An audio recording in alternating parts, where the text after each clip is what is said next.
ok. Y si ahorita me dice mi hija, mamá, no tenemos WhatsApp. O sea, están desesperadas, ¿no? Ellas, por la tecnología. No sé ustedes cómo la estén pasando ahorita.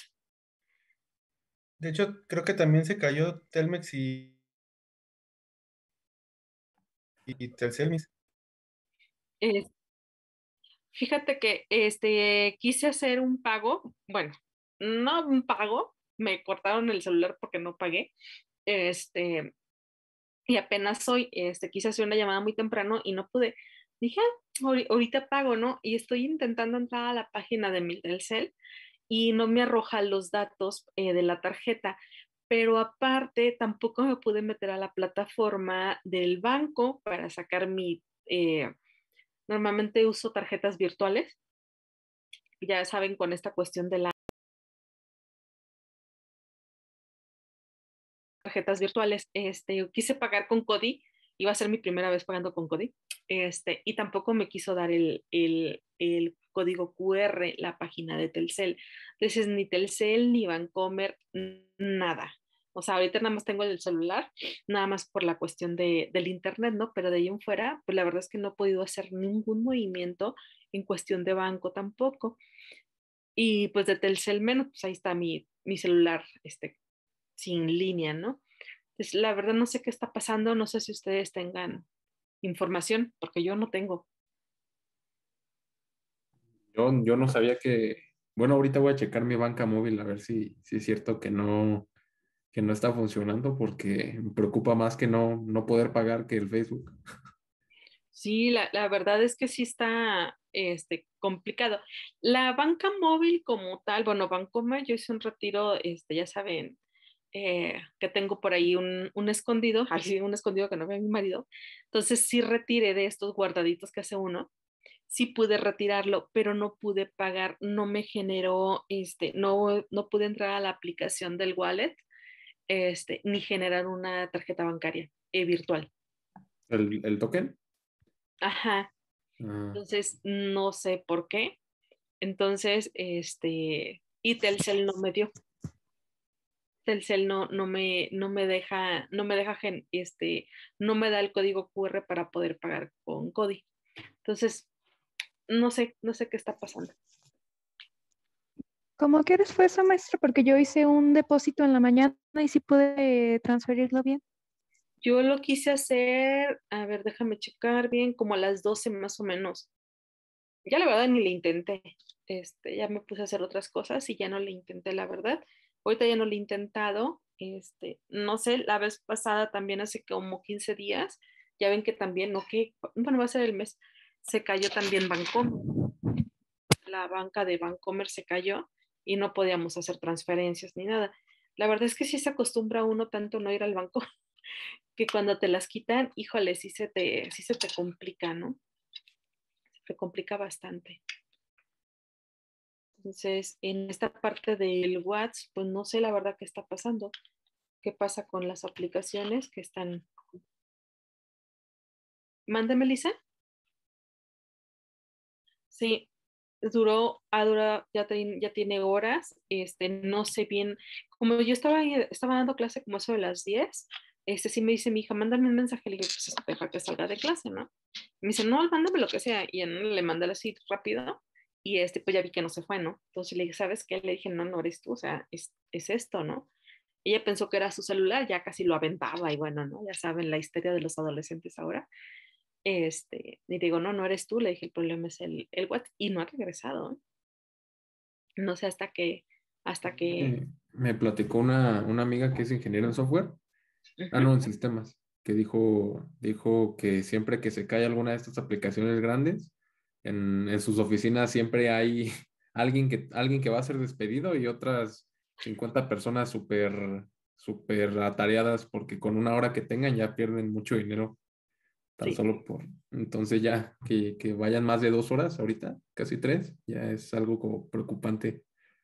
sí, la verdad que sí, ya está preocupante porque otras veces se ha ido, pero han sido ratos muy, muy cortos, media hora cuando mucho, y ya es decir mucho media hora, pero ahorita, pues no sé, yo digo que tiene como desde las 10 de la mañana, ¿no? Ya son las 2 de la tarde y pues nada, ya tiene más como 4 horas más o menos sin esta cuestión, ¿no? Pero también no sé si bueno, yo porque normalmente, pues en los grupos de la universidad todo es por WhatsApp, o sea, la verdad es que muy poco nos mandan ya por correo. Lo único que nos mandaban por correo y era una forma nosotros de justificar eran las reuniones de consejo académico y ahora pues acaban de crear el grupo también de consejo académico por celular, ¿no? Para que sea mucho más rápida la comunicación, pero pues la verdad es que ahorita pues no, ya casi nadie usa el correo, ¿no? Se está quedando obsoleto a partir de que WhatsApp se hace una forma de comunicación formal. Antes no lo era, ¿no? No era una comunicación formal, ahora ya es, o sea, si tú guardas la conversación o algo, este, sobre todo chicos cuando tengan una conversación así con algún profe, ahí dan, este, tomen captura, ¿no? Tomen captura y guárdenlos porque ya es una forma formal de guardar evidencia también. Entonces, pero pues ahorita no sé qué está pasando, ¿sale? Bueno, vamos a regresar un poquito a lo que estábamos, esperemos y pronto regrese esta cuestión. Hablábamos ahorita precisamente voy a apagar un poquito mi cámara, chicos, porque estoy en la parte de arriba y pues sí batalla para llegar el internet, ¿no? Ya saben, estas cuestiones de la comunicación, hablando de ellas. Esta tabla creo que ya la habíamos visto, que era las presencia y funciones bioquímicas de los monosacáridos, y pues hablábamos que mucho de ellos tiene que ver con las funciones fisiológicas. Hablábamos, por ejemplo, de la glucólisis, ¿sí? Esta parte de la glucólisis, la parte de los fosfatos, la parte también de los ácidos ribonucleicos, ¿sí? La parte de las pentosas, donde tenemos las arabinosas, las silosas y todos esos, que sobre todo en la parte de estas sustancias leñosas, que más adelante las vamos a ver, pues aquí es donde tenemos estas presencias de los monosacáridos, ¿no? Algunas generalidades de ellos, pues tenemos, ya habíamos hablado de estas partes de las aldosas, ¿sí? De esta parte de las aldosas, que tiene que ver mucho con las pentosas, ¿sí? Con esta parte de las pentosas, y tenemos, ¿por qué no?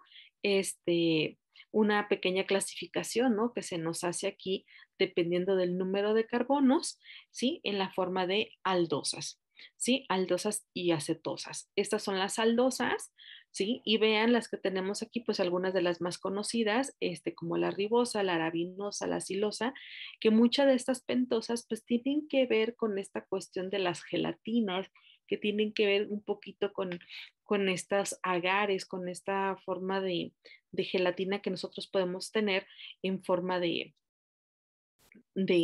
monosacáridos, ¿no? Y las aldoxosas, que ya son las que tienen 6 carbonos, sí, como aquí no lo comentan, son 6 carbonos.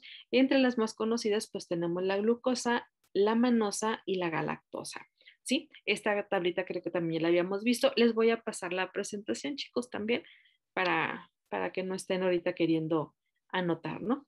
Y por la parte de las cetosas, también los monosacáridos más conocidos, ¿sí? Que aquí, por ejemplo, la celulosa y la ribulosa, pues son algunas de las que son interesantes en cuestiones de cetosas. La fructosa, que también es una cetosa o cetosetosa bastante interesante, y la sorbosa, que podemos también poderlo fabricar como el sorbitol, ¿sí? Que son a partir de algunos monosacáridos. ¿Va?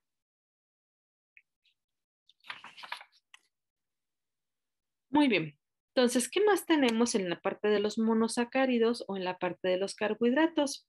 Pues tenemos que algunos derivados de los monosacáridos, sí, la mayoría de ellos pues llevan grupos hidroxilos, sí, lo que nos dice que pueden unirse a algún sustituyente o, ¿por qué no? Se pueden unir a otro grupo funcional, y era algo de los que les comentaba ahorita, que algunos monosacáridos tienen estos grupos funcionales que nos pueden ayudar precisamente a unirse a otro más o simplemente a un grupo funcional, ¿sí? En este caso, por ejemplo, este nombre que es el glisaldehído 3-fosfato, ¿les suena familiar estos fosfatos? ¿Dónde los han escuchado, chicos?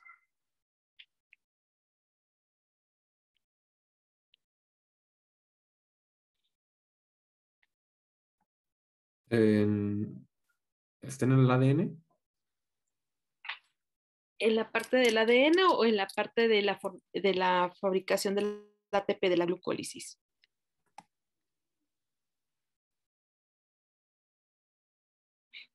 En esta parte de la glucólisis, ¿cierto? O sea, sí vieron glucólisis, ¿no? En biología.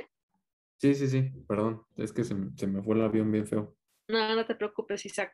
En esta parte de la glucólisis, si ustedes se acuerdan, pues partíamos de la glucosa, ¿sí? Para llegar precisamente a la formación de ATP o bueno, sí, a la formación de ATP o toda esta parte de la respiración oxidativa, ¿no?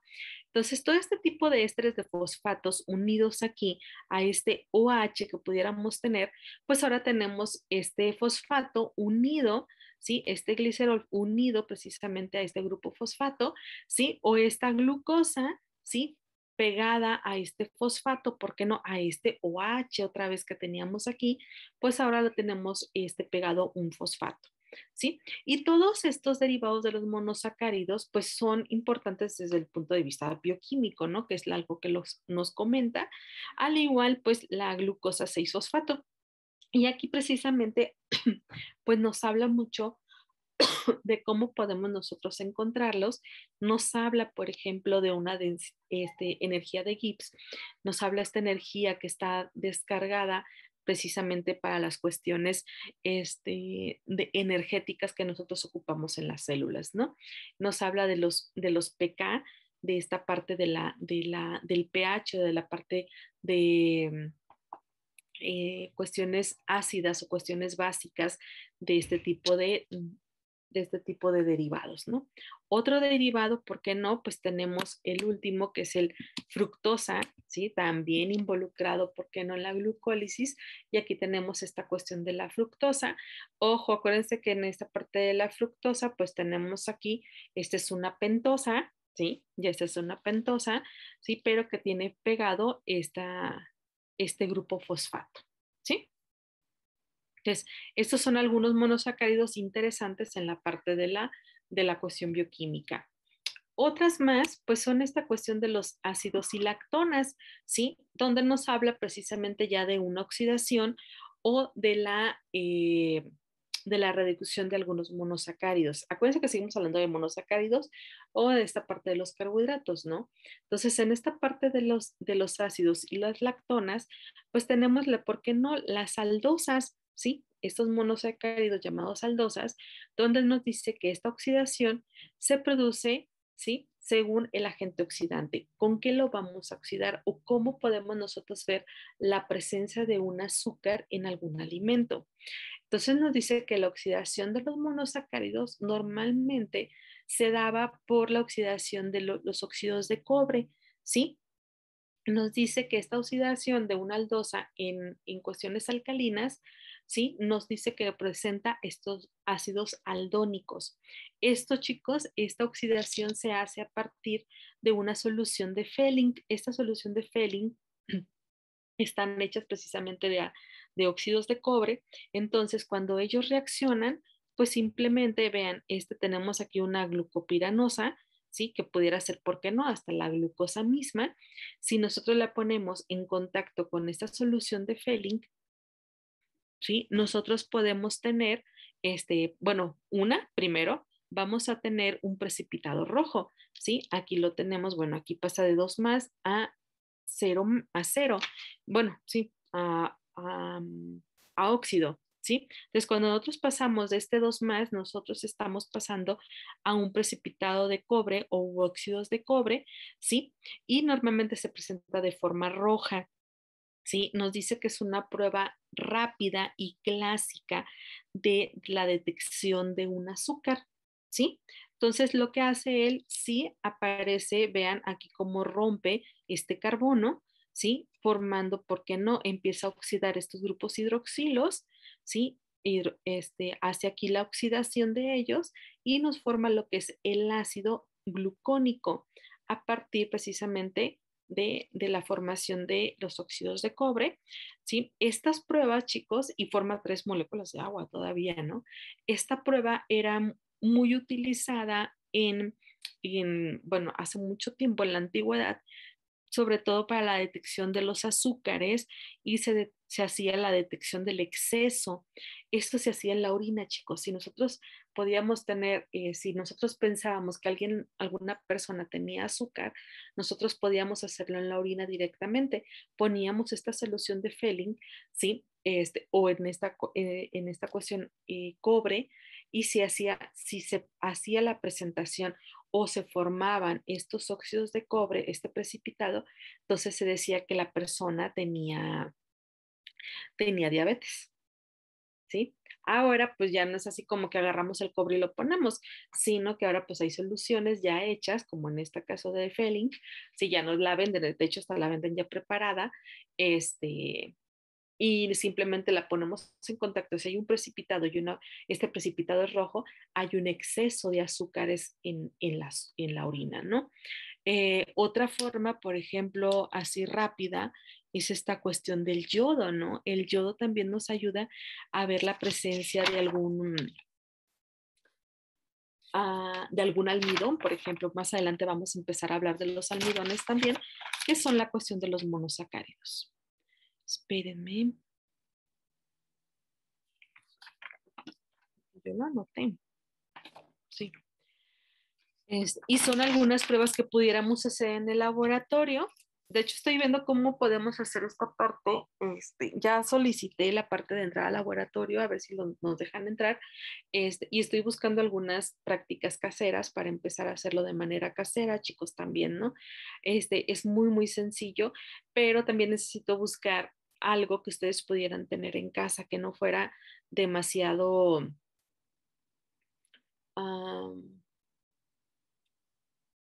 ¿cómo les diré? O que no hubiera tanto reactivo involucrado para que ustedes pudieran hacerlo de forma más sencilla, ¿no? Entonces, en eso estoy, en eso estamos buscando las prácticas precisamente que fueran de forma casera, ¿va? Pero la verdad es que hay bastantes interesantes. Ok, otra cuestión de esta oxidación, ¿sí? Bueno, anteriormente se hacía con estas cuestiones de los óxidos de cobre, la presencia de óxidos de cobre o oxidando las moléculas de azúcar en presencia de cobre.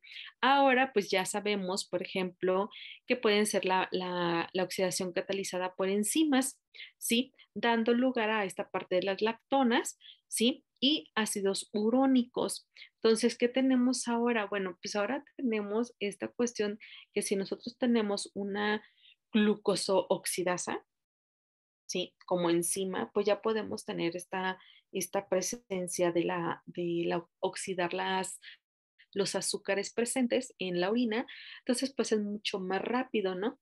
Y aquí la idea, y es un poquito lo que pasa en los sensores enzimáticos, chicos, que nosotros tenemos los ácidos saldónicos libres, ¿sí? Entonces cuando tenemos el ácido glucónico, pues nos dice que está en equilibrio con las lactonas en disolución.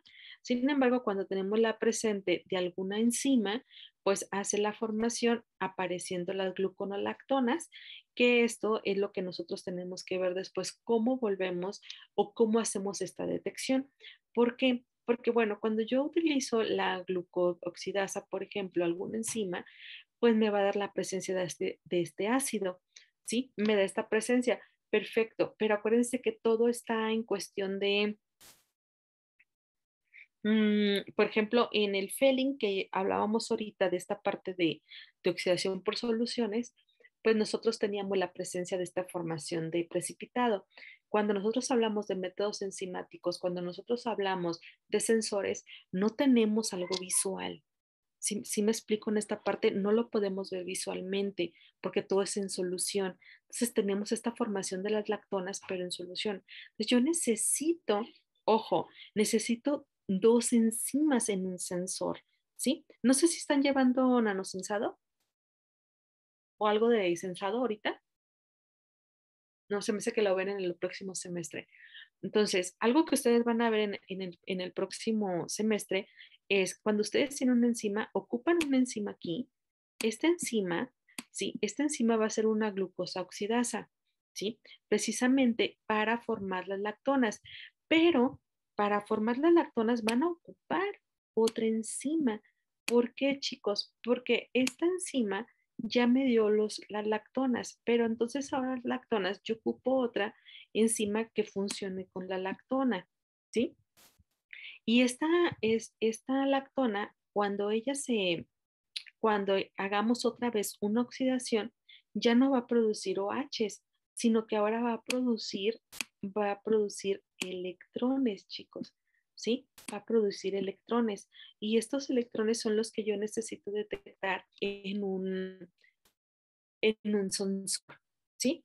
No sé si ubican esta parte de los alcoholímetros. ¿Alguien de ustedes ha tenido algún contacto con algún alcoholímetro? Ajá. Y, bueno, no directamente, pero la doctora Vane una vez nos explicó que era porque el alcohol reaccionaba con una enzima que tenían ahí, ¿no? En el alcoholímetro y formaba azúcar. Bueno, algo así. No me acuerdo muy bien cómo era, pero sí nos dijo. Ok. A ver, muchachos, ¿sí que habla bien suavecito? Ay, muchachos, miren, pues, cuando estás en el alcoholímetro, soplas y el alcohol con una enzima y así. Ok, mira, hay muchas formas, ¿no? El alcoholímetro normalmente puede llegar a funcionar, ya sea a partir de una enzima que pueda detectar el alcohol o que haga esta producción de alcohol. O la otra puede ser por cuestiones metálicas. Bueno, ustedes lo van a ver más adelante. Hay dos tipos de sensores. Pueden ser, como ya vimos ahorita, esta parte de los óxidos de cobre, pueden ser metálicos que más que decirles metálicos, son sensores electroquímicos o amperométricos, ¿sí? Que detectan o oxidan estas moléculas. Entonces, por ejemplo, si yo le estoy poniendo cobre a este azúcar, ¿sí? Yo estoy generando este, óxidos de cobre, pero al hacer la reducción o la oxidación, acuérdense un poquito de química, cuando ustedes hacen una oxidación o una reducción, tienen esta parte de perder o ganar electrones, ¿se acuerdan? ¿Sí se acuerdan más o menos? Oxidación, reducción Sí, sí. química. Ok, entonces cuando tenemos esta pérdida o ganancia de electrones, entonces ahí es cuando se generan estos electrones. Cuando yo genero estos electrones, ¿qué pasa con esta ganancia o pérdida de electrones? Yo genero una corriente eléctrica, ¿sí? Y esta corriente eléctrica me da esta parte de una concentración. Espérenme, chicos, denme un segundo.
Ah, miren, voy a dejar de proyectar y les voy a poner una imagen que posiblemente nos ayude más a ver esto precisamente de cuando nosotros estamos hablando eh, mm, de este tipo de enzimas o de esta cuestión de apariciones que pudiera haber en un sensor, ¿no? Ah, bueno. Mm,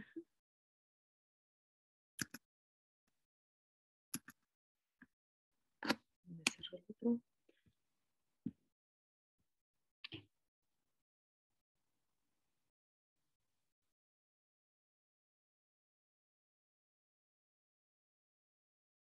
Como les comentaba, normalmente en esta parte de sensores hay dos formas de sensar. Uno puede ser a partir de enzimas o otro a partir de metales. Por ejemplo, vamos a seguir hablando un poquito de esta cuestión de la glucosa y de la cuestión de diabetes, ¿no? La parte de la glucosa, bueno, yo ahorita les hablaba que a partir del cobre, ¿cierto? Mucho de ello se puede hacer a partir del cobre o puede ser a partir, por ejemplo, de alguna enzima. Entonces, véanlo, por ejemplo, voy a proyectarles algo así rápido para que nos quede un poquito más claro. Todos me siguen, ¿verdad? Sí, maestra. Ok. Sí. Por ejemplo, chicos, es el primer sensor de glucosa que apareció. Estamos hablando de 1960 y tantos, ¿no? Entonces, este primer sensor de glucosa, ojo, era un electrodo de platino, ¿sí? ¿Por qué estamos utilizando un platino? Ok, voy para allá. Si ustedes se fijan aquí, bueno, lo verde, estos puntos verdes son glucosa. Los azules son precisamente esta parte del oxígeno, ¿sí? Entonces, esta es una membrana de policarbonato. Lo único que estamos haciendo ahí es dejar que permee solamente la glucosa y el oxígeno. Si ustedes se fijan en esta capa, en esta capa yo ya puse una enzima, una glucosa oxidasa, que va a ser única para detectar quién, para detectar la glucosa o el azúcar, pues en esta cuestión. Entonces yo ya tengo esta glucosa aquí inmovilizada, ¿sí? Entonces cuando la glucosa empieza o llega a esta capa, se empieza a oxidar, ¿sí? Cuando se empieza a oxidar, ¿sí? Entonces ya no aparece como tal este, la cuestión de la glucosa. ¿Sí se fijan? Ya acá en esta parte ya no hay glucosa, ya hay otro ácido, ¿sí? Entonces, la glucosa normalmente se oxida y aparece la presencia de peróxido, ¿sí? Entonces, yo necesito a alguien que me detecte o que oxide este peróxido. En el caso de lo que estábamos hablando ahorita, tenemos aquí una glucosa oxidasa y acá tenemos un ácido lactónico, ¿sí? Alguien que me pueda oxidar este lactónico. ¿Para qué? Para que estos electrones fluyan a partir del platino, ¿sí? Lo único que hace es la recolección, ¿sí? Es la recolección que yo pueda tener de, de electrones, ¿sí? En una oxidación, lo que podemos nosotros generar son electrones. Ahora, en esta parte, yo lo que tengo normalmente, ¿sí? Y eso lo van a ver ustedes más adelante, es a cada concentración, perdón, es única para cada corriente, ¿sí? Entonces, dependiendo, aquí es azúcar, dependiendo del azúcar que nosotros tengamos o de la glucosa que tengamos en la sangre o en la orina, ¿sí? Pues van a ser los puntos rojos que van a llegar. Entre más puntos rojos voy a tener mayor corriente, ¿sí? Entonces, posiblemente va a ser una curva así. Entonces, a esta corriente, ¿sí? Y es un poquito lo que pasa en el alcoholímetro, ¿sí? Tú soplas, ¿sí? Pero tú soplas una alcohol. Cuando se hace toda esta reacción, hay cuenta que tú le soplaste aquí, hay toda una reacción de por medio. Lo único que está llegando aquí son tus electrones que se están oxidando a partir de tu etanol o de tu metanol, ¿sí? A partir del etanol, ¿no? Entonces, entre más alcohol hay, más corriente va a haber. Entonces, lo que ellos tienen es una transformación de esto. Entonces, vamos a suponer que tienes dos copas apenas y diste una corriente más o menos aquí, entonces la concentración va a ser menor. Entonces te van a decir, ah, mira, Edgar sí va a pasar. Edgar sí pasa, su concentración es menor, ¿sí? Que la de Daniel. Daniel anda por acá, ¿sí? Entonces, Daniel, bye. Entonces, es más o menos como se trabaja en esta parte de los monosacáridos también. No sé si tengan alguna pregunta o si quedó un poquito más claro. Maestra, y por ejemplo, ¿qué tan cierto es eso de que si les soplas más de una vez, se acumula? Fíjate que esa pregunta, bueno, no sé si les expliqué también otra de las cosas que doy, ay, sí, ¿verdad? Es el diplomado de sensores, ¿sí? Entonces, fue una de las preguntas que me hicieron hace una semana precisamente, me tocó dar diplomado viernes y sábado, y es una de las cuestiones que se me hizo, se me cuestionó. Este tipo de enzimas, si ustedes se fijan aquí dice inmovilizada. Ese tipo de enzimas normalmente se hace se inmoviliza sobre nanoestructuras de carbono. Aquí estamos trabajando glucosa, pero sabemos, por ejemplo, que mucho de lo que se usa para sensores de glucosa es el oro, ¿sí? Son partículas de oro. Para sensar la glucosa no hay otra cosa mejor que el oro, ¿no? Sí pudiera llegar a quedar absorbido. Sí pudiera llegar absorbido, porque por el tipo de estructuras que se utilizan, ya sea aquí en esta cuestión que sea la glucosa o, perdón, los carbonos como tal, o dependiendo si son cuestiones si estamos trabajando con sensores metálicos, también se puede quedar impregnado, puede quedar absorbido, ¿sí? Entonces, imagínate, queda aquí absorbido, estos puntos rojos pudieran quedar absorbidos y a lo mejor no tienen um, la concentración como para llegar a hacer una reacción o poder llegar a una corriente. Pero entonces llega alguien más y le vuelve a soplar, esto pues empieza a acumular, ¿sí? Entonces posiblemente el que venga atrás de ti pues va a tener una concentración a veces más alta. No es un hecho, ¿sí? No sé qué tan estudiado esté esto, pero sí pudiera llegar a pasar, ¿eh?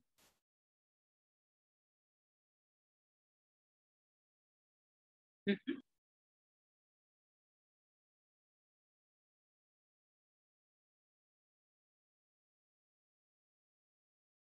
ujú. Pero, o sea, la idea es que trabajen igual más o menos, ¿eh? La idea es trabajan igual. O sea, es a partir de esta cuestión, es una reacción de oxidación del etanol, ¿sí? Y la idea es esta. No hay de más. Va a depender de qué se ha hecho tu material. ¿Sí? Entonces, la idea es que, y al igual que la sangre, por ejemplo, esta parte de la glucosa que es medida en sangre, por ejemplo, pues si se fijan ustedes, bueno, no sé si alguien tenga la mala fortuna de tener en casa una persona con diabetes, pero pues la idea es usar esa lanceta, ¿sí? Pones tu gota de sangre, pero la tienes que tirar, no la puedes reutilizar y menos con la sangre, porque se queda impregnada o se queda de cierta manera absorbida en tu electrodo, que no es otra, este es tu electrodo, ¿no? De cierta manera.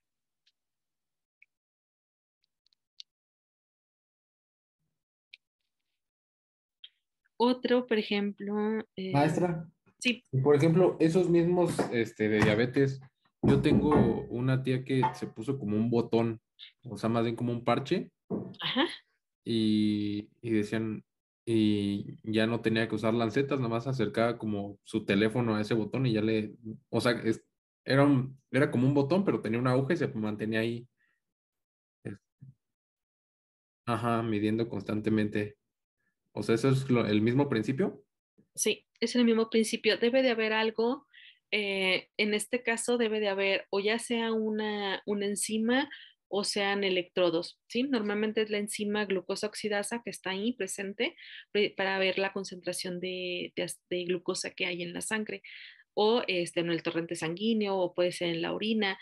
Normalmente se dice que todavía la sangre pues es mucho más efectivo que en la orina, ¿no?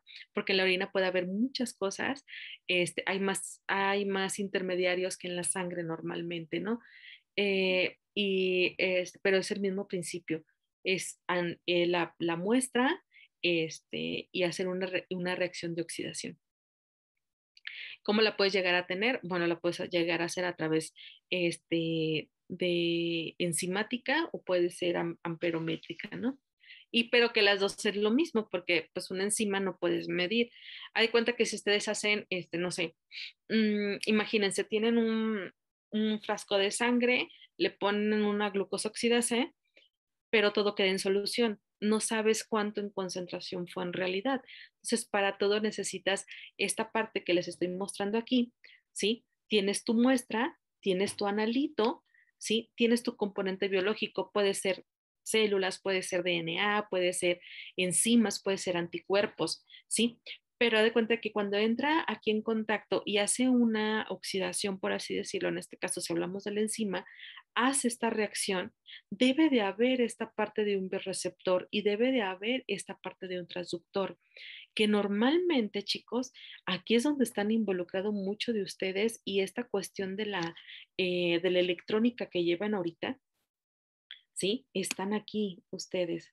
Porque, bueno, no sé si les dije al inicio, nosotros estamos especializados en electroquímica, ¿sí? Nosotros estudiamos electroquímica, pero yo llego aquí cuando tengo esto, puedo ponerle encima, ¿sí? Hago la enzima, hago la reacción, llego al peróxido, oxido el peróxido, tengo mis electrones, ¿sí? Saco esta gráfica, saco esta gráfica perfectamente de concentración contracorriente, ¿sí? Esto yo lo puedo hacer fácilmente en el laboratorio y es un poquito que damos en el diplomado. La verdad está bastante interesante porque son 4 módulos, pero los damos diferentes personas, ¿no? Entonces, cuando nosotros llegamos a esta curva, yo necesito esto que ustedes cuando están en el alcoholímetro o cuando están precisamente con este tipo de instrumentación, pues a ti nada te sirve que te diga yo, ah, mira, tuviste una corriente de 200 miliamperes, ¿cierto? O sea, yo te voy a dar esto, yo te voy a dar esta corriente, yo te voy a generar, te voy a decir, mira, tienes, no sé, Edgar tuvo 0.250 miliamperes. Daniel, como venía, ya se había tomado 5 cervezas más, traía 0.5, ¿no? A miliamperes.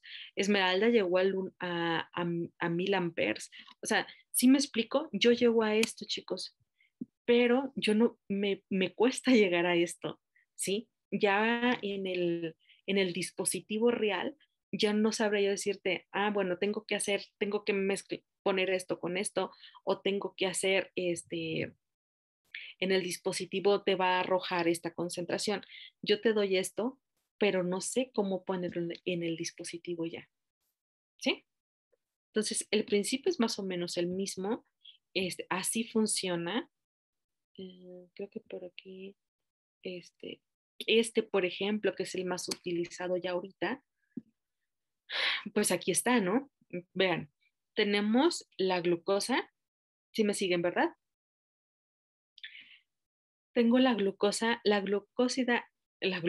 perdón, la glucosa entra en contacto con la glucosa oxidasa, que es mi enzima, ¿sí? Produce el ácido glucónico, ¿sí? Pero tengo esta glucosa reducida, ¿sí?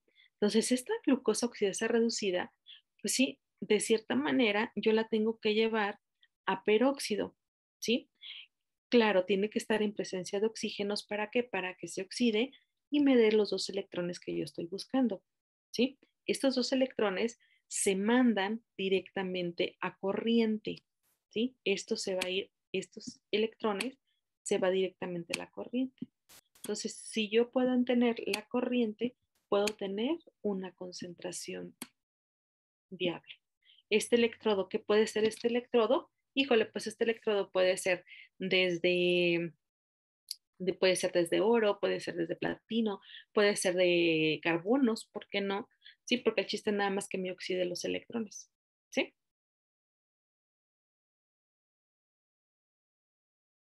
¿Sí, chicos? Sí, maestra. Sí. Bueno, voy a regresar a la presentación general. ¿Dónde quedó?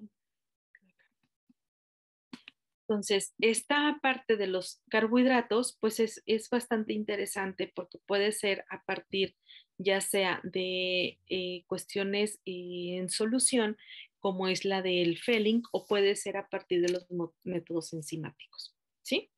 Donde nos va a dar precisamente el ácido glucurónico, ¿va? Pero así como hay reacciones de oxidación, pues hay también de reducción. En este caso, las de reducción, pues nos hablan de si la reducción del grupo carbonilo de un azúcar da lugar a un polihidroxilo, perdón, que son los llamados aditoles. Nos dice que estos son muy importantes. ¿Por qué? Porque son los más conocidos o los más interesantes de manera natural, ¿sí? ¿Por qué? Porque si ustedes se fijan, tenemos aquí lo que es el eretitrol, el de manitol y el de glucitol, que todos a final de cuentas son reducciones de la glucosa, ¿sí? ¿Son naturales? Pues sí, sí son naturales porque son reducciones de la glucosa como tal, ¿sí? ¿Son importantes? Sí, bastante. Lamentablemente, muchos de ellos, chicos, se utilizan en cuestiones de comida sin azúcar, bebidas sin azúcar. No sé si los habían escuchado, sobre todo el sorbitol.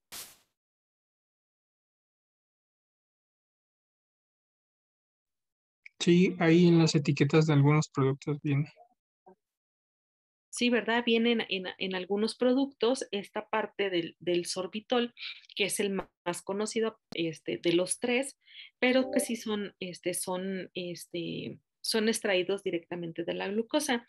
Lamentablemente, por ejemplo, el sorbitol, que es tan utilizado en comida sin azúcar o bebidas sin azúcar, lamentablemente el hecho de que consumamos este tipo de azúcar sobre todo, pues nos dice que sorbitol en las cuestiones de las personas con diabetes, pues se va acumulando o se puede llegar a acumular en el cristalino del ojo, ¿sí? Y normalmente por eso se van formando las cataratas en personas con diabetes, ¿sí? Entonces, todos pues hay que tener cuidado con este consumo de sorbitol, no por el hecho de decir, bueno, somos diabéticos, no podemos consumir glucosa, pero sí podemos consumir sustitutos, pues también tienen sus desventajas, ¿no? En este tipo de desventajas, pues es lamentablemente la formación de cataratas en este tipo de personas, ¿sí? Nos dice, por ejemplo, que son edulcorantes, pues son edulcorantes extraídos precisamente de la glucosa. Entonces, pues es como todo, ¿no? Yo creo que hay que cuidarnos de todo, del consumo, pero sobre todo si tenemos una enfermedad, pues sí, ahí todavía hay que tener mucho más cuidado con las concentraciones altas que pudiéramos nosotros estar alimentándonos, ¿no? ¿Sí, chicos? Sí, maestra. Sí, maestra. ¿Qué tenemos también? Bueno, tenemos ahora los oligosacáridos. Nos dice que los oligosacáridos se pueden formar enlaces glucosídicos con otro tipo de compuestos que contienen hidroxilo, algo que comentábamos ahorita. También entre sí pueden hacerlo formando oligosacáridos y polisacáridos, chicos. Esta parte de los oligosacáridos está bastante interesante. Nos dice que los más sencillos y de mayor importancia son los disacáridos formados por dos residuos. En este caso tenemos dos glucosas unidas, ¿sí? Tenemos estas glucosas unidas precisamente por los grupos hidroxilos que vemos aquí, ¿sí? Y nos dice que tienen un desempeño en los organismos vivos, ¿sí? Otro, por ejemplo, en este caso tenemos la lactosa. La lactosa también está interesante. ¿Sí? Tenemos la celobios en la parte de arriba y aquí tenemos esta parte de la lactosa, ¿no? Bastante importante porque son las reservas energéticas, ¿sí? Sobre todo en la parte de las plantas y en la parte de los animales, ¿va? Entonces hay que tenerlas un poquito presentes en esta formación. Mucho de ellos viene a partir de la degradación de algunos polisacáridos, como comentábamos ahorita, así como está el ácido glucónico, pues también puede estar la parte de la lactosa, sí, que la podemos encontrar como un sustituyente o perdón, como un producto de una degradación de alguna glucosa. Aquí tenemos, por ejemplo, para que se forme una lactosa, pues tenemos la galactosa y una glucosa unidos otra vez por el grupo funcional o el grupo hidroxilo, ¿sí? Otro oligosacárido es la centibiosa, ¿sí? También formadas, ¿por qué no? Bueno, aquí tenemos ya el grupo OH, pegado a esta cuestión de la glucopiranosa, ¿sí? Y todos ellos pues son importantes en la parte de la degradación. Nos dice, bueno, ya como dijimos, pues son constituyentes reservas de energía y son solubles en las plantas y animales, por eso es que son reservas energéticas, no hay ningún problema para poder llegar a ellas, ¿sí? Imagínense pues, la sacarosa, la lactosa y que están directamente libres, no como otro tipo que vamos a ver más adelante. Por ejemplo, estos son los oligosacáridos, pero ¿qué pasa con los polisacáridos? Pues todos esos tenemos que trabajar todavía más para que puedan estar disponibles, ¿sí? En esta parte de los oligosacáridos, pues no tenemos mucho problema en poder acceder a ellos. Como tal, tenemos, bueno, como disacáridos, ya lo comenté ahorita, pues tenemos que es la sacarosa, que es la función de una glucosa y de una fructosa, por ejemplo, nos dice que están de presencia natural en frutos, semillas, raíces, en la miel, ¿sí? Esta parte de la sacarosa, pues la que tenemos en casa, ¿no? La que tenemos en la azúcar de casa o azúcar de mesa, por así decirlo.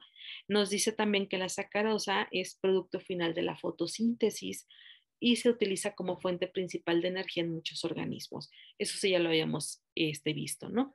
La parte de la lactosa, por ejemplo, que la si es una galactosa con una glucosa, nos dice que la podemos tener en la parte de la leche o algunas fuentes vegetales. Y nos dice que es una fuente importante de energía en los animales. Esta parte de la lactosa también está presente en nosotros, chicos, y sí hay que tener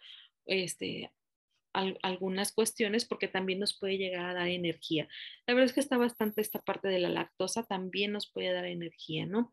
Y la tralosa, que estamos hablando de glucosas también, nos dice que está presente en las levaduras, en hongos o en la sangre de los insectos. Nos dice que es un importante azúcar circulatorio en los insectos y se utiliza para obtener energía. La maltosa, ¿sí? Que se obtiene a partir de la degradación, pues está en la planta y animales, a partir, fíjense, almidón, glucógeno, ¿sí? Nos dice que es un dímero del almidón y los polímeros del glucógeno. La celobiosa, pues bueno, vamos a hablar más adelante de ella que la celulosa en las plantas, ¿sí? Y esta parte de la celulosa. Entonces, vean, todos esta parte de los oligosacáridos, pues son bastante interesantes, ¿sí? Y luego tenemos esta parte de los polisacáridos. Nos habla que los polisacáridos nos dice que son sustancias de almacenamiento, chicos. Dice, los polisacáridos realizan una amplia gama de funciones en los organismos vivos. Sí, bueno, son sustancias de almacenamiento. Podemos encontrar el almidón, ¿sí? A diferencia de algunos otros, los polisacáridos, como el almidón, no transmite información ni adopta formas tridimensionales, como el caso del ADN, ¿no? Constituye un recipiente, simplemente es un recipiente donde podemos depositar las moléculas de glucosa para utilizarlas a futuro. Por eso es que normalmente el almidón, pues sí, lo nos dicen, tengan cuidado con el consumo de almidones porque no es una fuente rápida, no es una fuente rápida de energía, sino que tenemos que degradarla para poder tener acceso a ella, ¿sí? Entonces, ojo con esta parte de los polisacáridos, sobre todo el almidón.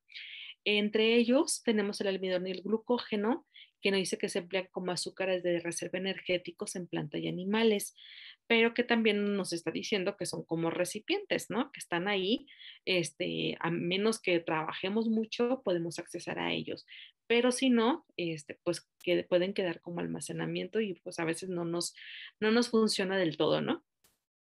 Otro polisacárido conocido pues es la celulosa, la quitina y algunos polisacáridos de las paredes celulares bacterianas, ¿sí? Pueden ser la silosa, por ejemplo, que está presente en mucho de ellos, ¿no? Eh, espérenme, porque no sé. Sí. Eh, la celulosa y la quitina, pues también son como cuestiones estructurales, ¿sí? En esta parte de la cuestión estructural, sobre todo la quitina, que sabemos que se encuentra en mucho de los moluscos, por ejemplo, ahí es donde tenemos esta parte de la quitina, ¿sí? Nos dice que son materiales estructurales análogos a las proteínas estructurales, ¿sí? Esta parte de las estructuras secundarias o regulares, ¿sí? Adecuadas para la formación de fibras o láminas, chicos.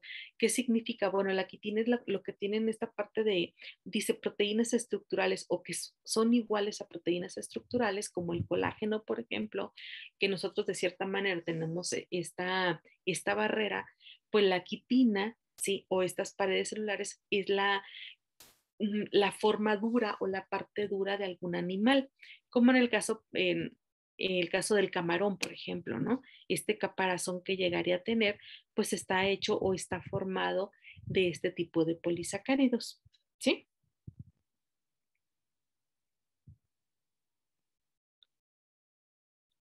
Esto es en general polisacáridos. Tenemos también, ¿por qué no?, los polisacáridos de almacenamiento.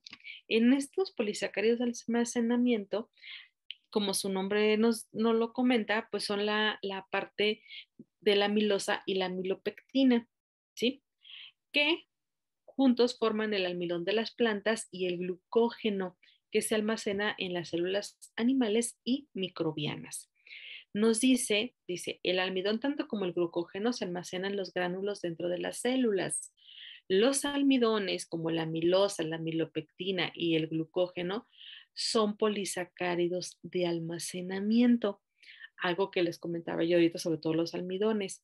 La amilosa es lineal y la amilopectina y el glucógeno son ramificados, ¿sí? Entonces hay que tener un poquito de cuidado con esta parte de la amilosa, ¿sí? Y de la parte, de la amilopectina que pueden llegar a ser ramificados. Nos dice que el almidón, como tal, chicos, lo podemos encontrar en todos los tipos de células vegetales, bueno, en casi todos, ¿no? Eh, pero, por ejemplo, en las semillas de los cereales, los tubérculos y las frutas no maduras contienen esta sustancia de manera abundante. Por ejemplo, en las semillas de los cereales, por ejemplo, en el arroz. En el arroz tenemos muchísimo almidón, lo podemos encontrar fácilmente, ¿sí? En la parte de los tubérculos, bueno, ya sabemos, ¿no? Las papas, los camotes, todo este tipo de tubérculos tienen altas concentraciones de almidones. Y en las frutas no maduras también tenemos muchísimo de esto en cuestiones de almidones. Algo que contiene muchísimo almidón, por ejemplo, aparte de azúcares, es la parte del mango. El mango pudiera llegar a tener muchísimo almidón, ¿sí? En las zanahorias tiene muchos azúcares y pudiera llegar a confundirse con almidones, pero no necesariamente, ¿sí? No son almidones, son azúcares, ¿sí? Y por ahí pudiéramos nosotros tener. También, por ejemplo, el plátano pudiera llegar a tener un poquito más de almidón, ¿sí? En la parte del glucógeno, nos dice que el glucógeno, por ejemplo, chicos, sí está ramificado, pero pudiera llegar a depositarse en el hígado, ¿sí? Entonces, cuando el glucógeno se deposita en el hígado, actúa como órgano central de almacenamiento de energía. En muchos animales esto es bueno, ¿sí? Es muy bueno. Y nos dice que, por ejemplo, también el glucógeno, pues es abundante en el tejido muscular, sobre todo en nosotros, pues la mayoría de nuestros músculos están hechos de este tipo de, ca- de, mm, sí, de carbohidratos a final de cuentas, ¿no? O de polisacáridos, por así decirlo. Entonces, esa es la importancia de consumirlos, más no exagerar en el consumo de ellos, ¿sí? Por cuestiones de ramificaciones o por cuestiones de almacenamiento que pudiéramos tener y que podemos formarlo después en grasa, chicos, aguas con esto o a lípidos, ¿no?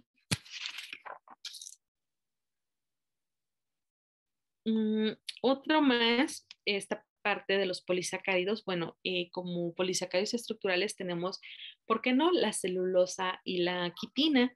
Nos habla, por ejemplo, de la celulosa, nos habla que es el principal polisacárido de las plantas leñosas y fibrosas. más abundantes. Nos dice que tienen gran resistencia mecánica, ¿sí? Aunque no se pueden extender mucho. Yo les comentaba que esta parte de la celulosa, chicos, pues es lo que se está utilizando mucho para fabricar ahorita plásticos, se está utilizando mucho para esta cuestión de membranas, ¿sí? En esta parte, así como lo vimos ahorita eh, en los sensores, pues utilizamos membranas de celulosa. ¿Por qué? Porque se pueden aplicar y nos da el paso a ciertos grupos funcionales. Nos dice que algunas de las enzimas que rompen el almidón no pueden romper la celulosa, entonces hay que ver quiénes son parte de estos. Nos dice, el ser humano, aunque se encuentra en una situación de inanición, no es capaz de utilizar las grandes o enormes cantidades de glucosa que se tiene a su alrededor en forma de celulosa, ¿sí? Precisamente por lo que nos están comentando aquí. No cualquier enzima puede llegar a romperlas. Entonces no es así como que, híjole, tengo mucha grasa o tengo mucha reserva, no va a estar de esta manera y tampoco podemos llegar a consumirla. No es así como que vamos a agarrar un árbol, le damos una mordida y vamos a obtener esta glucosa. No, chicos, tiene que haber una transformación diferente, ¿sí? Y unas enzimas muy, muy diferentes que para que nos puedan ayudar a romper esta cadena tan grande de celulosas para poder nosotros llegar a obtenerlas. Nos dice que las partes fibrosas de las plantas están formadas por silanos con grupos de glucomanananos. Cuando se agrupan es conocida como la hemicelulosa, ¿sí? Esta parte de la hemicelulosa es importante porque pudiéramos llegar a romperlas en forma de silanos y tener un acceso a ellas. Pero ojo, aquí estamos hablando ahora de las plantas. Son dos cosas muy diferentes. Cuando nosotros tenemos la celulosa, ¿sí? Es decir, bueno, tengo una planta, la rompo y puedo obtener la glucosa, pues no. No, chicos, no podemos llegar a obtenerla. Pero ya cuando hablamos de la planta como tal, pues sí podemos llegar a obtener esta hemicelulosa a partir del rompimiento de estas fibras, ¿sí? ¿Por qué pudiéramos llegar nosotros o por qué quisiéramos nosotros romper estas fibras para la producción de energía? ¿Sí? Ahorita hablamos de esto. La celulosa nos dice no está limitada al reino vegetal. Los invertebrados marinos, por ejemplo, los denominados tunicados, contienen cantidades considerables de celulosa, ¿sí? Entre ellos los crustáceos o los moluscos, ¿sí? Ahí podemos encontrar muchísima celulosa, pero que podemos obtenerla a partir de la quitina también, ¿no?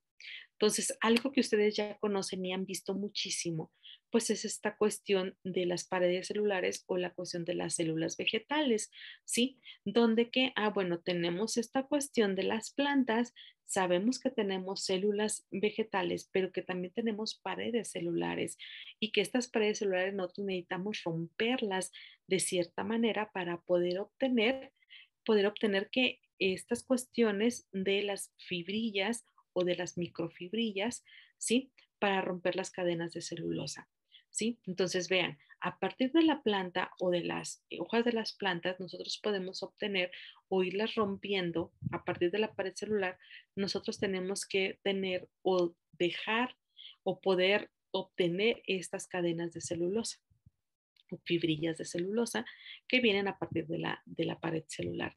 ¿Por qué? Porque nosotros tenemos o queremos accesar a estas cadenas de celulosa o fibrillas de celulosa.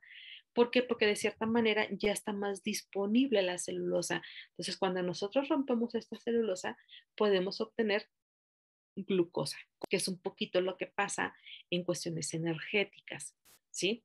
Porque, bueno, no sé si yo les mencioné, pero normalmente cuando se quiere obtener energía, ya ven que está muy de moda ahorita toda esta cuestión de los biocombustibles y esta parte de la biomasa y estas cuestiones, y unas cuestiones que se están utilizando para sacar biocombustibles o esta parte de la biomasa es a partir, chicos, lamentablemente, de los nopales, ¿sí?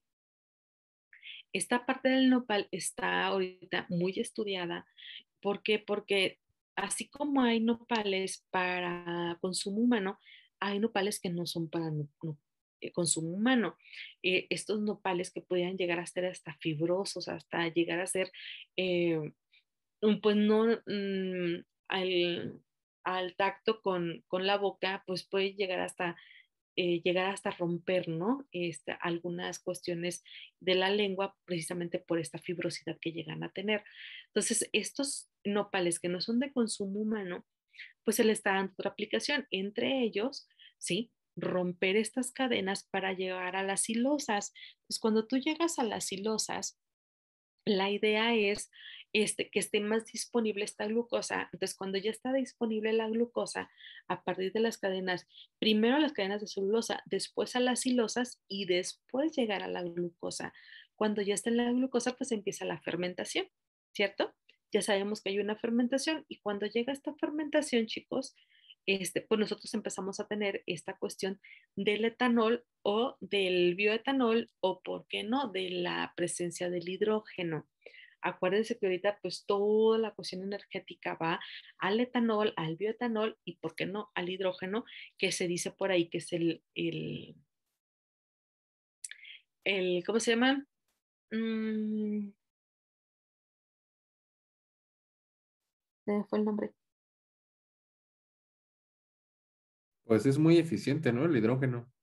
Se ha visto que una bomba de hidrógeno es mucho más potente que una nuclear. De hecho, es el combustible, se me había ido la palabra, es el combustible del futuro.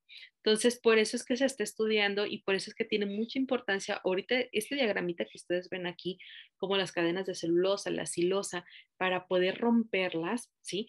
Fíjense, aquí en la parte de arriba nosotros tenemos las cadenas de celulosa. ¿Qué creen ustedes que sean estos azules?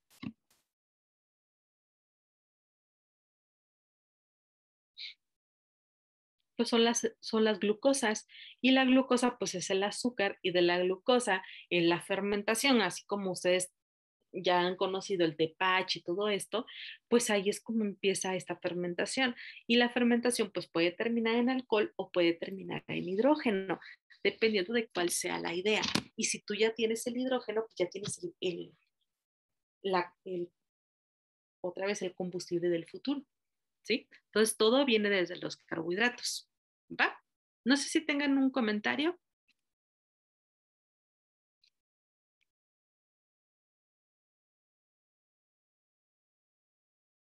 Esmeralda, ¿algún comentario hasta aquí?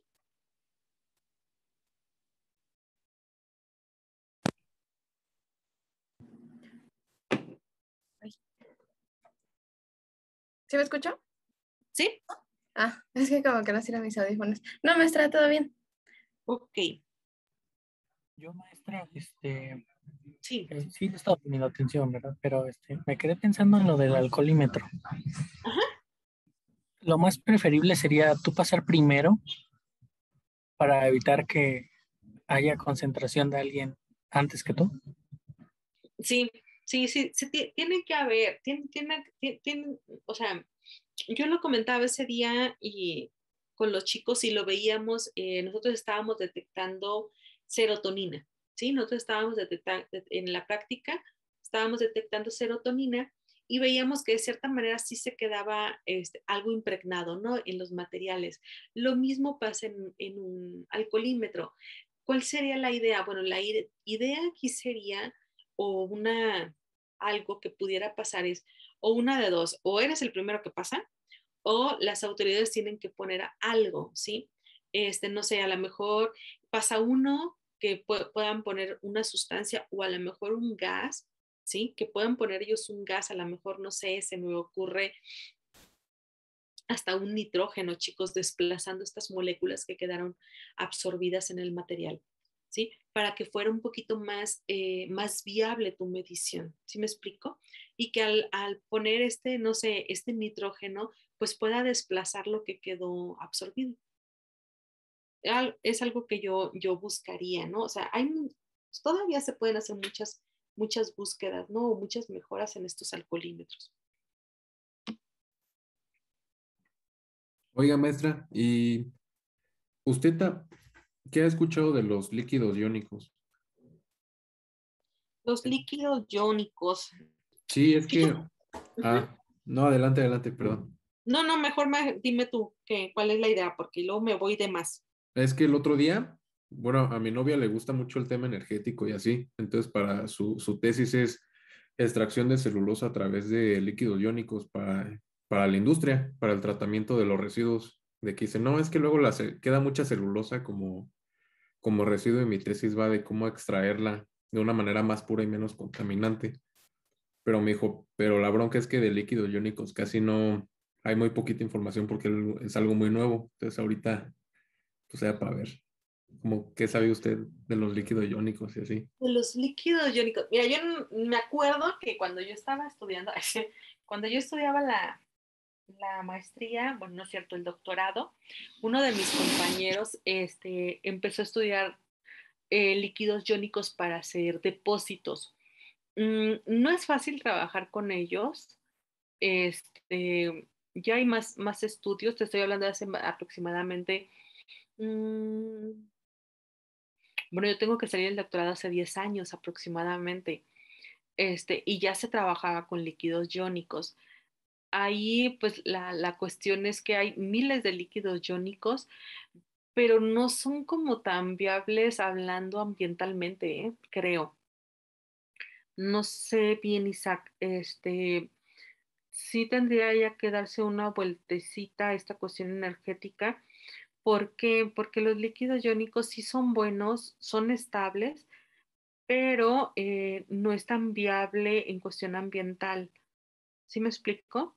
El uso de ellos. Por ejemplo, ahorita que estaba hablando de esta cuestión de romper estas cadenas de celulosa, de la silosa, eh, lamentablemente, tiene sus contrariedades, por así decirlos, porque, porque para poder llegar a romperlas, una de dos, o usas cuestiones químicas como sosa cáustica, por ejemplo, ponerlas en contacto con la sosa cáustica a altas temperaturas, ¿sí?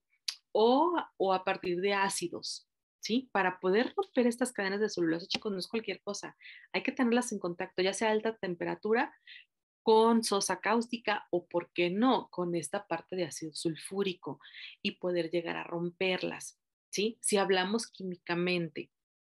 Entonces ya desde ahí, híjole, imagínense, si queremos el nopal para cuestión energética, ok, perfecto. Y todo lo que dejaste atrás hablando de contaminación, pues está bastante mal, ¿no? Yo conocí una chica que estaba haciendo esta extracción de celulosa y en la parte de romper esta parte de la silosa a partir ya no de cuestiones químicas, sino a partir de cuestiones enzimáticas. ¿Sí? Ella estaba utilizando enzimas para romper estas cadenas y que de cierta manera fueran un poquito menos contaminantes. ¿Sí? Entonces, esta obtención de celulosa que pudiera por ahí los líquidos iónicos, híjole, yo sí revisaría un poquito más. Sí son buenos, pero sí tendría que revisarlo un poquito más, ¿eh? Denme un minuto, chicos, no me tardo nada. Es que dejé algo en la lumbre.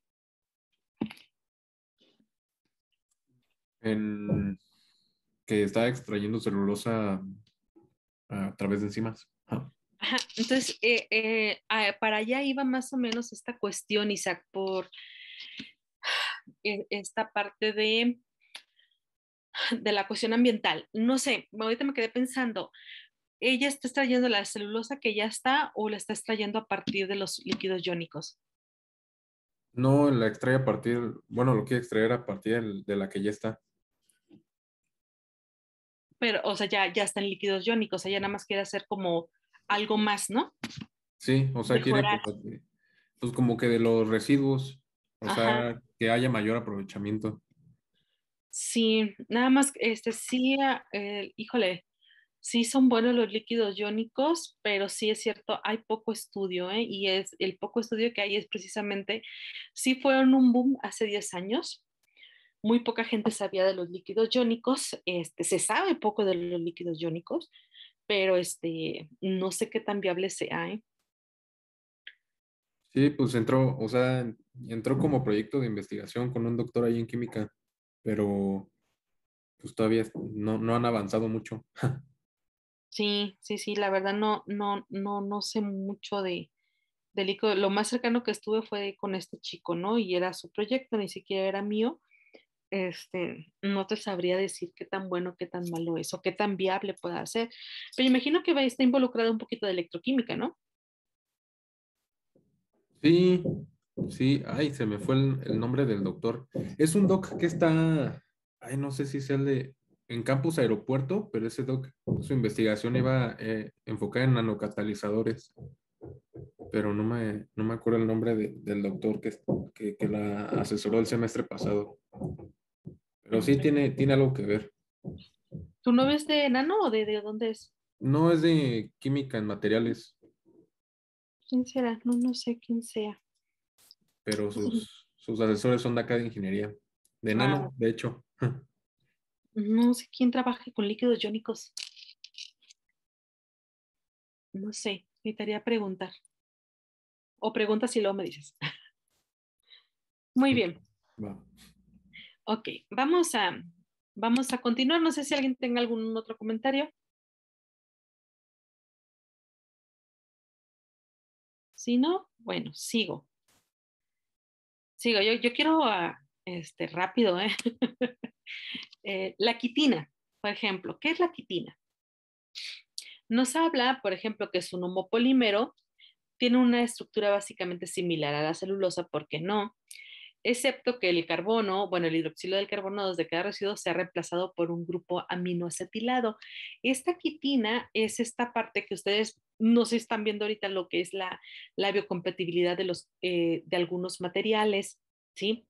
Esta cuestión de los biomateriales que tienen que ver, y por ejemplo la quitina, que lo podemos encontrar en muchas estructuras, por ejemplo, de algunos moluscos, está presente de cierta manera y que gracias a este hidroxilo del carbono 2, ¿sí? Que se ha reemplazado y por este grupo acetilado es que nosotros podemos tener más acceso a este tipo de polisacárido, ¿sí? De manera que lo estamos utilizando también, ¿por qué no? Como materiales, sobre todo para la fabricación de algunas cuestiones, en algunas cuestiones de parches, en algunas cuestiones de prótesis, ¿por qué no? Porque hemos visto que este material sí está presente en algunos animales, pero que también es biocompatible con nosotros, ¿sí? Aquí viene mucho lo que es la parte del quitosano, si lo han escuchado, ¿no? ¿Sí lo han escuchado o no? No, la verdad no. Bueno, el quitosano es un polímero, chicos, que eh, viene sintetizado precisamente de la cuestión de las cáscaras de camarón, ¿sí? Es un proyecto muy grande que trae el Tecnológico de Tepic, ahí en Nayarit. Ellos ya tienen muchos años, está obteniendo este polímero de quitosano. ¿Por qué? Bueno, porque ellos, pues como buena costa que es, tienen mucha cáscara de camarón como desperdicio. Entonces alguien dijo, bueno, ¿por qué no extraemos esta parte de la quitina o esta parte del quitosano del camarón, por ejemplo? Entonces se tiene este tipo de material a partir de algo natural, que es la quitina, y que gracias a este grupo amino o acetilado que tiene, sí, se puede disolver fácilmente, obteniendo miles y miles cosas de este material.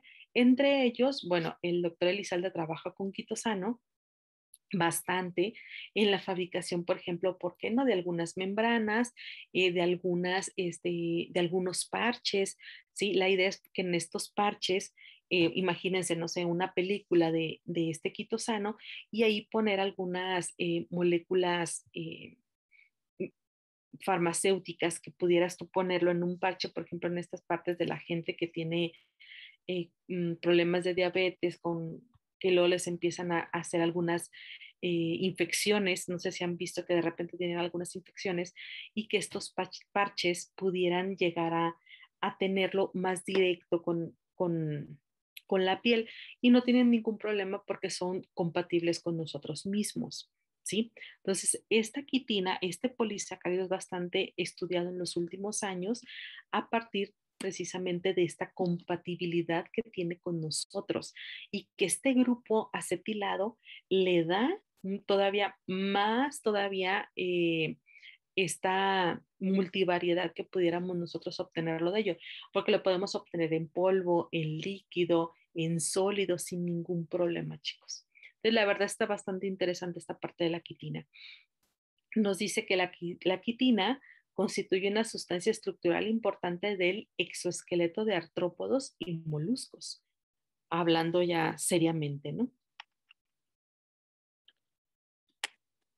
Ok, ¿qué tenemos aquí? Bueno, así como tenemos polisacáridos estructurales, tenemos polisacáridos de almacenamiento, tenemos también los polisacáridos de la pared celular y ustedes aquí pues son más expertos que yo.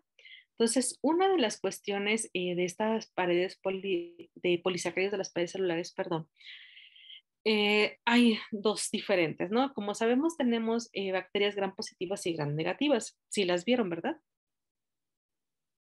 No, que recuerdo. Sí, en la prepa. En la prepa. Ok. Bueno, se supone que debieron haberlas visto en biología.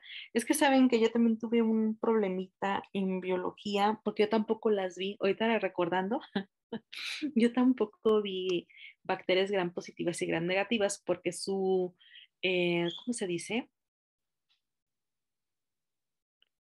Su programa no viene, viene marcado más como biología celular. Entonces, pues nos vamos directamente a la parte celular y dejamos de largo como si ustedes ya hubieran visto toda esta parte de los reinos. Pero bueno, vamos a hacer así algo rápido. En la parte de las bacterias tenemos bacterias gram positivas y tenemos bacterias gram negativas. ¿Cuál es la diferencia entre ellas dos? Bueno, en esta parte tenemos una bacteria gram positiva, ¿sí? Nos dice, por ejemplo, que estas bacterias, la gram positiva, pues está cubierta de un polisacárido, tiene una membrana bicapa lipídica, tenemos los peptidoglucanos, tenemos y los ácidos lipoicoico, ¿sí? Entonces, estas bacterias gram positivas, bueno, ya hablamos que tienen una pared celular, ¿sí? Tienen una pared celular eh, y que por fuera tienen esta parte de la cuestión lipídica, ¿no? Esta cuestión que estamos viendo aquí es como el cachito, tenemos esta capa lipídica que la tenemos de esta manera, ¿no? Aquí tenemos la parte lipídica y nos dice que en esta parte de la membrana celular lipídica hay un complejo entrelazado de péptidos polisacáridos de multicapa, ¿sí? En esta cuestión de aquí, todos estos, ¿sí? Que se denominan peptidoglucanos. Entonces, vean, tenemos aquí, bueno, de aquí de la bacteria de gram positiva, nosotros sacamos este cachito y nos dice que está cubierta de este polisacárido y tenemos esta membrana lipídica. Si la vemos acá, pues aquí está todo y de cierta manera ella está formada por estas capas o esta pared está formada por estas capas de peptidoglucano, ¿sí? Que nos ayudan, chicos, a que cuando llega un colorante, en este caso el yodo, ¿sí? Cuando llega el yodo, este peptidoglucano absorbe el yodo. De esta manera nosotros podemos saber si son altamente, si son positivas o son negativas. Esta es una forma también, a partir de los polisacáridos, en este caso los glucanos, nosotros podemos saber si son positivas o son negativas. Y es un poquito lo que viene la tinción de Gram. No sé si han escuchado la tinción de Gram. Sí. Esta tinción de Gram, que ustedes a lo mejor hicieron en prepa, si no, bueno, después vemos cómo hacemos estas prácticas, de bacterias. Ellas en su pared celular tienen manera de absorber ciertos colorantes. En ellos pueden poner azul de cristal violeta, pueden llegar a absorberlo, pero lo absorben por este peptidoglucano que se encuentra en las paredes celulares. Entonces, desde ahí los polisacáridos, ¿sí? Nos ayudan a detectar bacterias gram positivas o gram negativas. En este caso, las gram positivas absorben este colorante debido a estas multiparedes que nosotros o multicapas que tenemos de estos glucanos o estas glucosas, por así decirlo. ¿Sí? Es algo muy interesante en la cuestión de las paredes celulares de las bacterias. Entonces, absorben colorantes, retienen colorantes, normalmente son positivas. Pueden absorber desde el yodo. El yodo, chicos, también es muy bueno para detectar los almidones, ¿sí? Si ustedes ponen una papa y le ponen yodo, tienen en su casa ese, bueno, ya sea isodine o ya sea para limpiar las frutas y verduras, ¿cómo se llaman?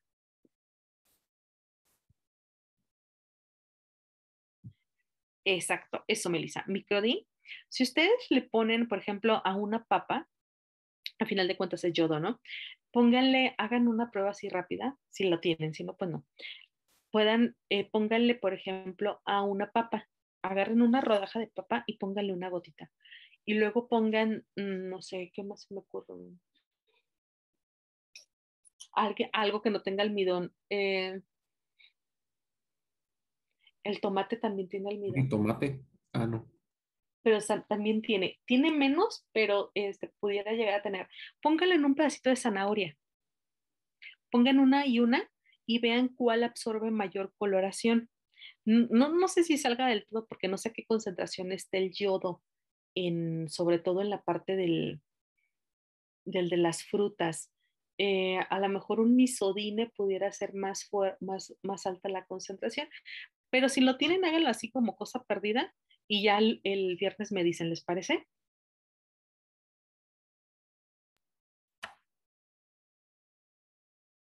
Sí, en una zanahoria y una papa, a ver qué pasa, ¿sí? Y si no, a lo mejor ese mismo yodo que venden en las farmacias, que no sé si lo vendan todavía. Entonces, si absorbe muchísimo, bueno, no vamos a trabajar con bacterias, pero sí podemos trabajar con esta parte de las frutas y verduras, ¿sí? Entre más absorba el colorante, entre más negro se ponga, quiere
contienen peptidoglucanos, ¿sí? Pero solamente tienen una sola capa, ¿sí? Y esta está cubierta por una capa lipídica externa, a diferencia de la otra, ¿sí?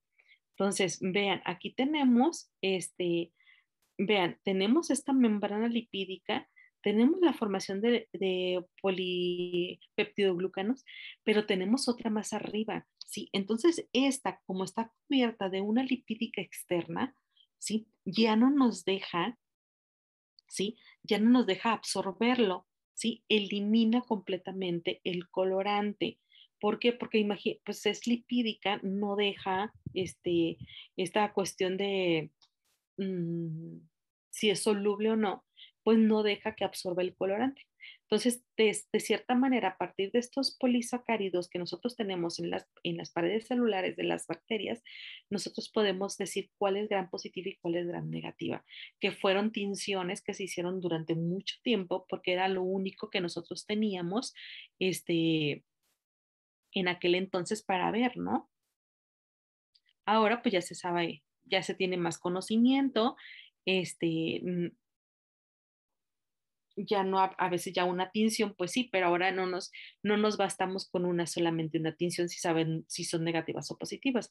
Ahora ya queremos saber si es un estafilococos, si es una levadura, si es una Escherichia coli, si es un streptococcus, o sea, ya queremos saber más, ¿sí? Ya no nomás saber si es positiva o negativa.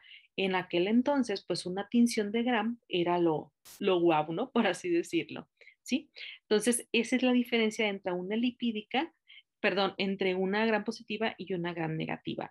En la gram negativa, lamentablemente, esta capa de peptidoglucano es tan fina que no nos deja, y es una sola capa, no puede absorber el yodo en este caso, ¿sí?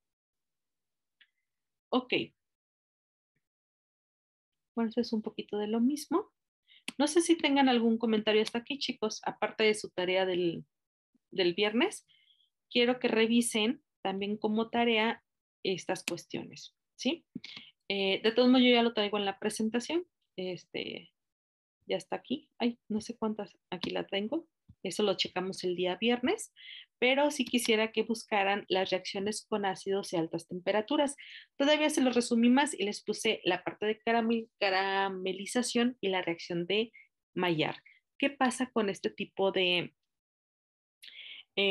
¿cómo se dice? Con este tipo de reacciones en los sacáridos o en los carbohidratos? ¿Les parece? Eso lo revisan nada más y yo se los explico el día viernes. ¿Les parece? Ok, maestra. Ok, Maestra.